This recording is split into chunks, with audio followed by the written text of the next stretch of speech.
Greetings, ladies and gentlemen. It is your favorite Dark Sorcerer here, Michael Hyson, aka Angelus Son of Abaddon. I know it's been a little bit since I've done a video. There's been a few things going on that I needed to take care of. Now, I'm not going to get into details there, but I'm back, and today, or I should say tonight, I'd like to sit down with you and discuss black magic. Think of black magic as a tool that you can use to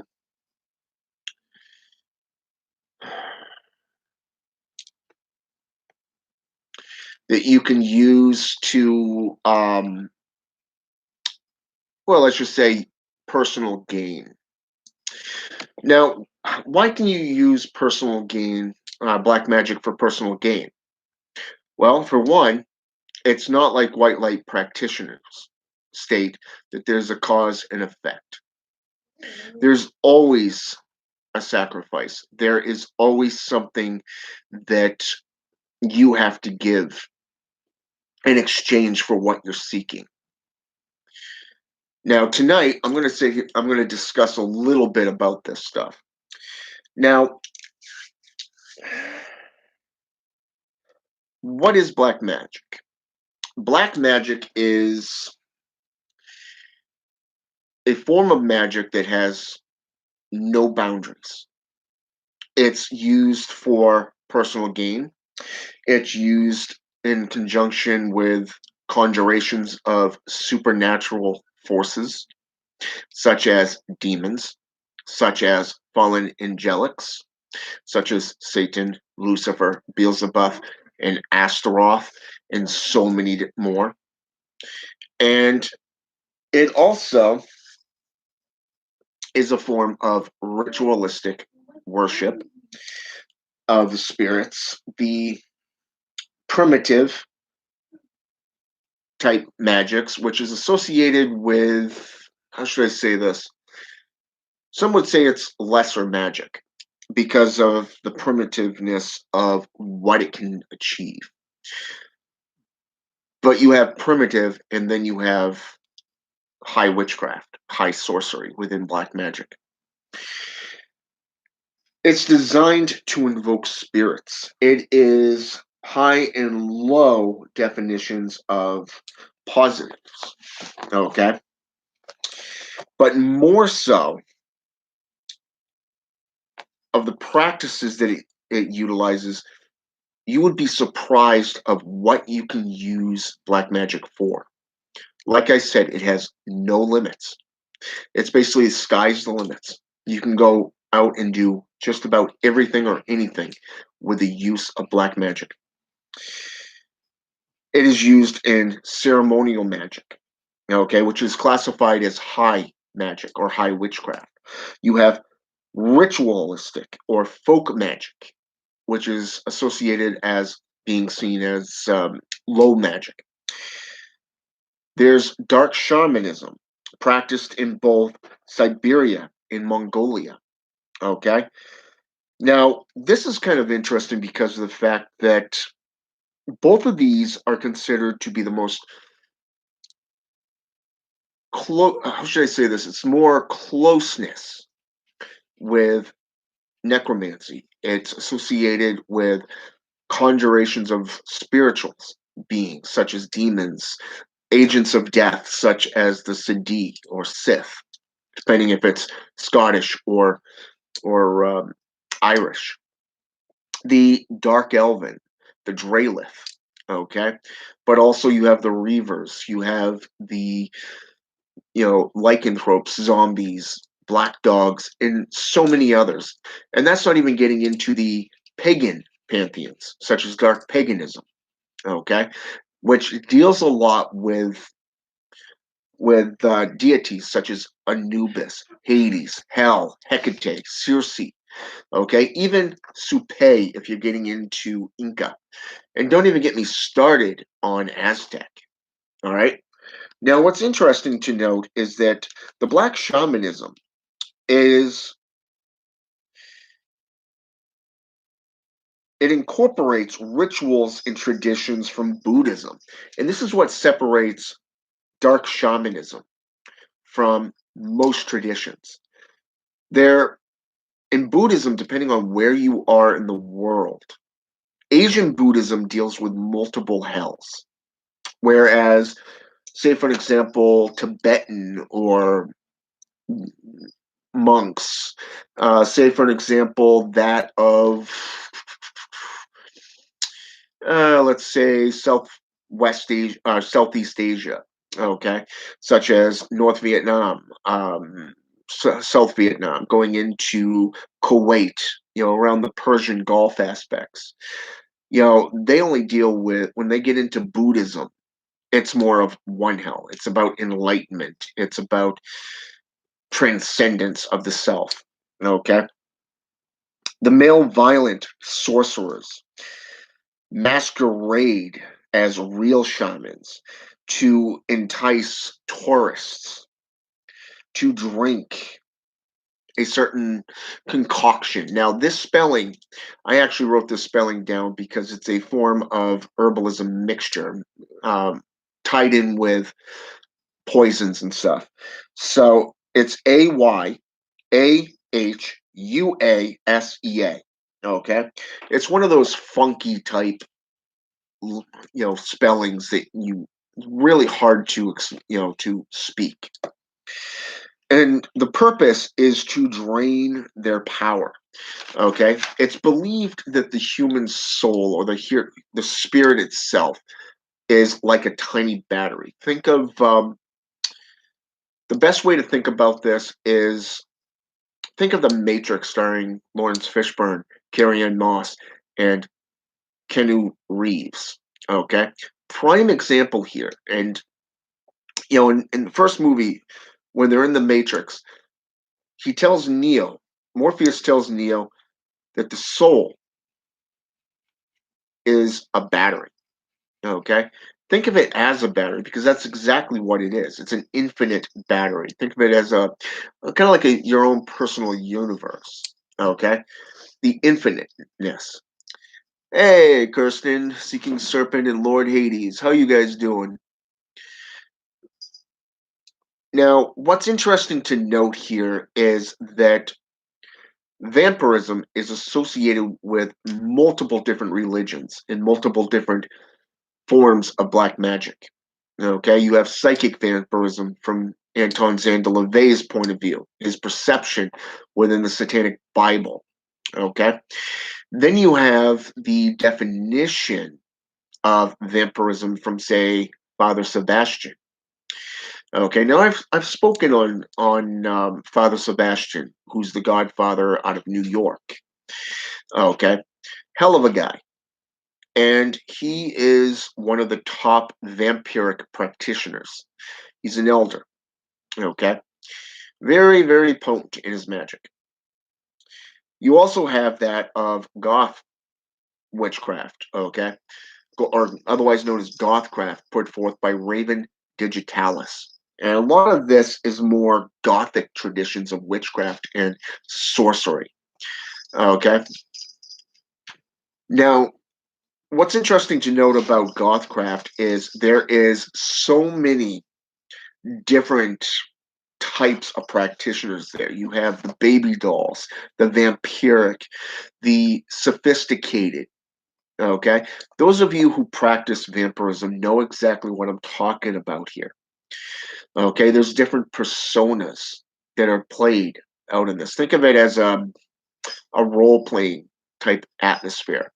Now, to people who actually practice gothcraft and vampiric practices, it's more of a a chosen lifestyle, and which is pretty good. It's about energy manipulation. It's not just blood drinking and bloodletting and all that stuff there. No, there's so much more to it. And I wanted to make that apparent because of the fact that, like I said, Satanism, voodoo, witchcraft, shamanism, there's so many different types. Voodoo defines both white and black magic, but sorcerers who use curses, poisons, and zombie powders, to create. Hey, Rada, how you doing? To are utilized by the Bokor. Now, the Bokor is kind of like the devil in their religion. It's a Bokor is seen as a practitioner of lesser magic because of the fact that he or she sells their services to a bidder or for a price, but they also deal with demons, and they choose to deal with demons and spirits of male violent traditions, okay, which is why they're seen as lesser beings. Now, Satanism is the same exact way, not just in dark witchcraft and dark shamanism, where you're using poisons and herbs and alchemy to create powders and liquids that can be placed in foods and drinks, and where you can put it on your fingers and infect somebody. Okay. You can also call on demons to place curses and hexes and bring sickness and death to people through this stuff as well. Now, the India black magic, on the other hand, not many people get into this region. Now, I actually been studying this region because it's over by Ukraine, Scandinavian, Slavic traditions, and Russian traditions of witchcraft, which I've been heavily influenced in and studying within necromancy and sorcery in that region over the last year. Well, technically the last 6 months, I should say, since all my research has been leading me into that region of the world. Now, black magic is done to satisfy Cathan. Okay, now Cathan is spelled Chathan, similar to that of Shaitan or Sathan from the Munich manuscripts. Okay, and I found this very interesting because of the fact instead of Sathan or Shaitan from the Islamic tradition, Shaitan, okay, this is actually spelled with a C, okay, and an H, okay, two H's, not just one, but two, okay, and I found that very interesting. And also known as Maya, okay, spelled Vishnumaya, which is Cathan Selva, okay, Seva, okay, to which tribes worshipped Kerala, okay, that's Kerala, okay, in the region of, say, for example, I'm just going to spell this one out because it's a very long name and I would butcher the pronunciation of this name. So I'm going to spell it for you. PeringottukAna,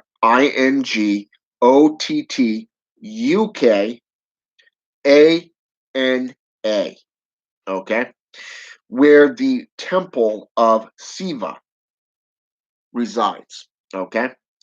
Now, rituals can be performed to benefit or harm upon the upon the puja, Puja, is performed. Okay. Now, for those of you who don't know what a puja is, it is a scroll. It is a parchment paper. Okay, but it's also placed on your altar, much like you would do with a curse upon somebody, for those of you who are used to black magic and curses. Okay, if you've performed magic of any kind and you've placed baneful magic upon somebody, you know exactly what I'm talking about there. Okay, and what's interesting is even in astrologers, okay, astrologers within this field in India often perform services. Therefore, they're constantly putting their name and their services out into newspapers and magazines within this region of the world. Okay. Now, as I stated in a video on my channel this morning before I went to work, Linguistics also play a huge part in rituals.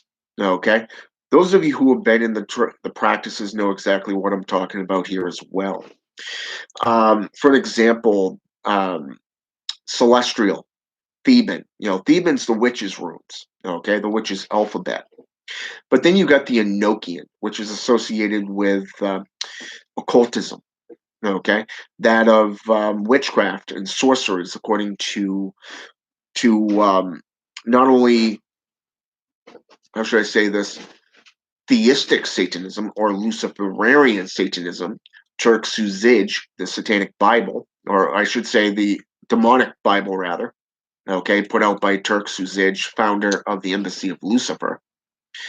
And then you have that of the book, Volume 1, The Magus, put out by Francis Barrett. Okay.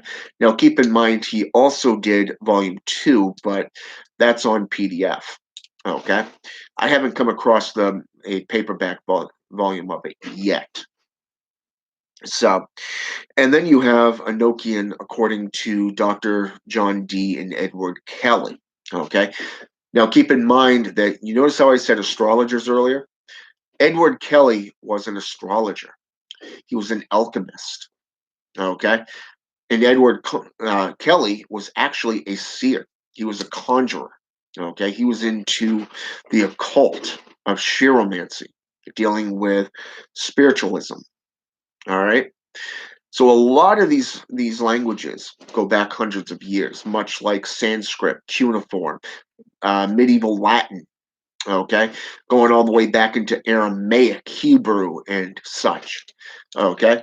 Now, what's interesting is even in my studies, I've come across what is known as the Hellgate system.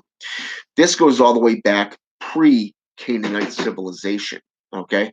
Those of you who have read the Bible, you've heard the term Canaanite within the book of Genesis.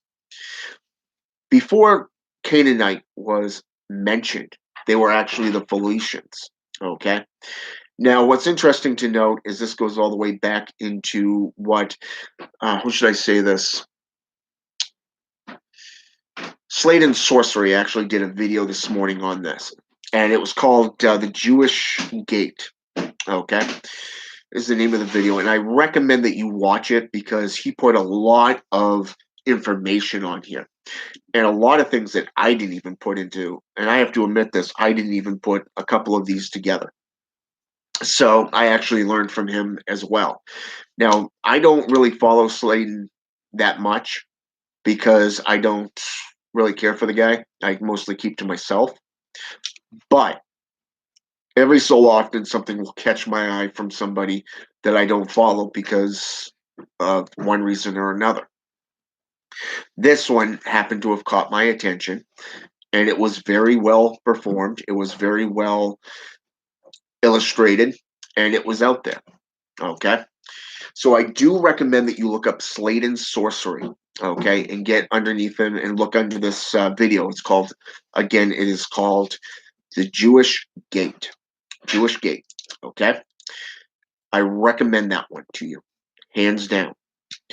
Now, what's interesting is how far back the linguistics actually go, all the way back into ancient Arabic, ancient Hebrew, okay? There's so much in there that was just mind-blowing. Okay. Like I said, it was kind of a 50-50 type thing for me. I normally do my own research and I do my own studies and practices and stuff like that. So it is possible for you to learn from others. Okay. Even if they are enemies or kind of, how should I say this? Well, what's the normal thing they call them these days? Frenemies, I guess you can call. Yeah. I don't know what they call it. Kids call it today. Yeah, they're enemies, but they're somebody that you can talk to. But anyways, yeah, so linguistics play a huge part in just about every system. From runes to alphabets that form languages. You look at ciphers, okay? Pictographs and hieroglyphs, okay? Dating back from different regions. Even numerology, astrology, Okay, the zodiacs, they all have them, and you got to pay attention to them because in black magic they work and they go into a lot of different areas. And for personal gain, trust me when I tell you, when you utilize these things within your own personalized rituals, because the black magic that you weave is yours and yours alone. Okay, you can take something from somebody else, like say, let's say for an example, I'm a huge fan of my brother Bohemoth X, aka Joseph Nunn. Okay, I'm a huge fan of EA Coetti. And yes, I follow the Mazajera Cabal system. But guess what? Even though I follow these three, you notice I also said Slade and Sorcery. He and I have had a couple of run-ins. I still follow him. I got nothing against the man. I follow, what's his name there? Creasy. Okay, who's also known as Papa Smoke. Okay, he's a voodoo practitioner. I follow his work as well. Hell of a guy, hell of a practitioner. He's even recommended books to me. Okay, I've gone out, studied it, practiced it, and I've gotten back into Haitian Voodoo, which is also associated with, you got it, Slavic and Russian traditions of witchcraft. Okay, and it's interesting to note, ladies and gentlemen, that there's a lot of things out there that you can learn from. But keep in mind that you've also got the fakes and you've got those that will try to deter your attention. Best thing to do is go with what grasps your attention. Okay? If it grabs you, it catches your eye, go with it. Because 9 times out of 10, the current or some spirit is guiding you to that material for a reason. You have to figure out what that reason is. Okay? Now, what's interesting to note about spiritualism and devil worship is this: the more you practice, the more powerful you become as a sorcerer. The more you worship, the better your connection is to these spirits. Okay? Demon is known as a guardian, not a malevolent spirit. A lot of people call it and dub them malevolent. I've been working with demons for almost just about 30 years now. Just about 30 years, and I've had no issues with them. Forget about the white light practices, because like the Salamantic practices, because of this fact. They tell you to control and threaten a demon. I have never had to threaten a demon to do my bidding. I have called on them, given them offerings and sacrifices. I have worshipped them. This is a reason why it's called devil worship. Okay? I opened my arms up. In domus de aurum et osium, meaning welcome to the house of golden bones. Okay? When you open your arms to them and you meet them face to face, I don't even use circles. I call the corners. Okay? I never use a circle. Why?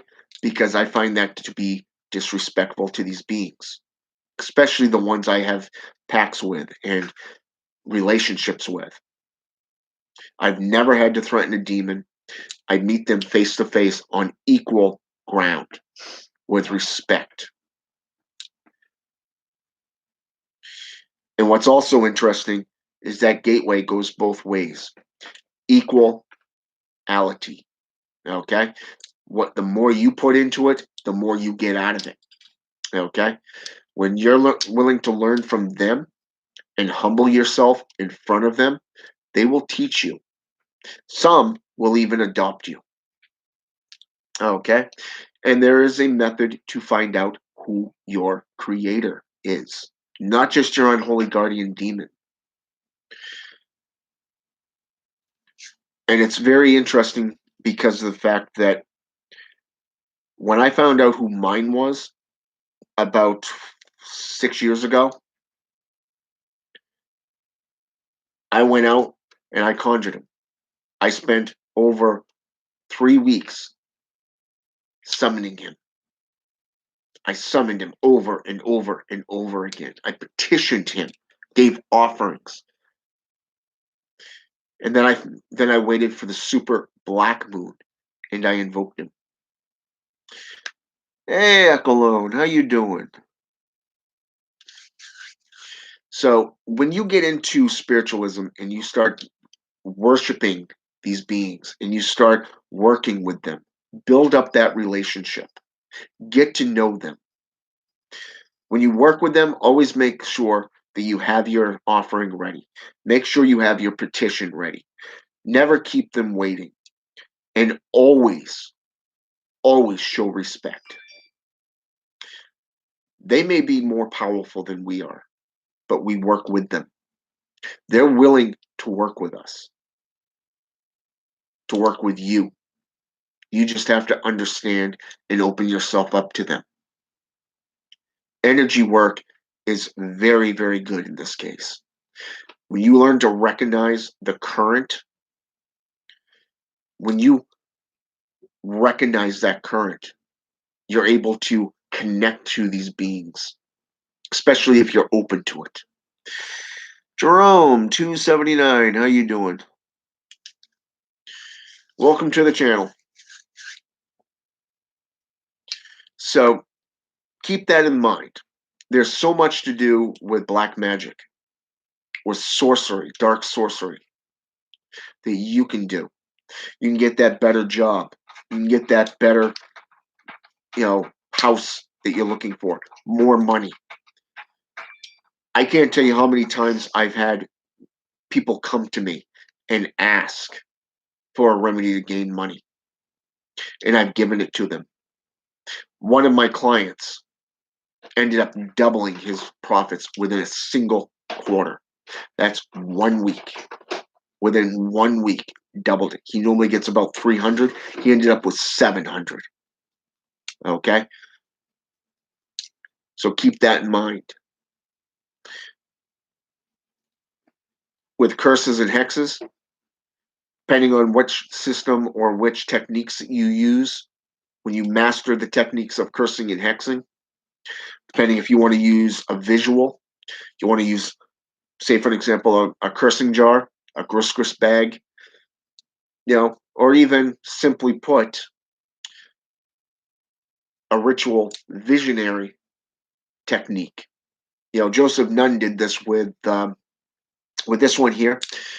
He utilized a photo, but more so he utilized sea salt. And I learned from that because of the fact that you don't think about sea salt within black magic. I know I never did. I always saw it as a how should I say this? A purifying method. Okay. Hey, Uriel, angel of magic and wisdom. How you doing? So there's a lot that you can take in. He worked with Pazuzu, and he utilized a visual image, okay, a photo. You can use photos. You can use a name. Utilize blood sorcery. You can use everything from rusty nails like railroad spikes to chemicals of death, such as powders. Okay, look at graveyard dirt, gopher's dust. Okay, sulfur.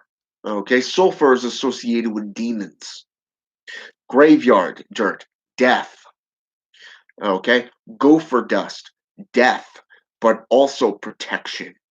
Okay, look into runes and symbols. Okay, I recommend Palo Mayumbi sigils. Very, very potent stuff there. Their rituals are upbeat. They utilize blood sorcery, just like voodoo, Haitian voodoo. Look into the history of Haitian voodoo. You will find your mind will be baffled, okay, on how they were slaves, how they became guerrillas, and how they took back Haiti, but also how the country was separated. Dominican Republic, and Haiti. Okay? You'll see this throughout history. Black magic is the most potent source of power out there. You just got to have the willingness to go out and do it. Do it for yourself, not for somebody else. Look at all the old magi and maguses.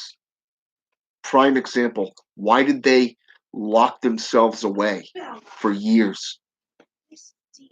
Okay? Why did they utilize a locked room? The reason for this is so they didn't have any distractions when they were learning sorcery, when they mastered their sorcery. Okay? This is why they locked themselves up. And I do recommend the hermit state for at least a week so that you can learn. If you're on vacation, delve into the books, delve into sorcery and work it. Okay? Don't just study it, practice it. Okay?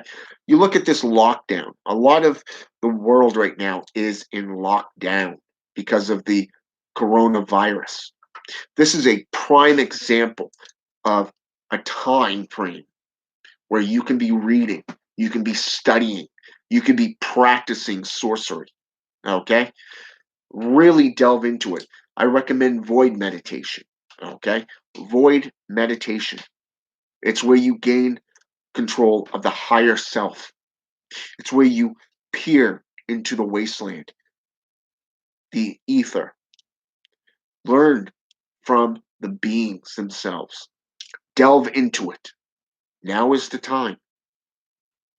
And see where the currents take you. All right? With that said, I will be back on here around, I'm thinking Thursday, maybe Friday, to do a second video. And I do have some rituals that I'm getting ready to do. I may even put one of them on here. Okay, I know Alfredo likes to see them from time to time. So, Alfredo's the founder of this group. Got to give him, a holler. So, with that said, I hope this has been educational. Hope it's been enlightening. You can always reach me here on this here or in the Facebook group or even message me on Messenger. I will always reply. All right? You're welcome, Seeking Serpent. With that said, Agios Satanas, my friends, and have a good night.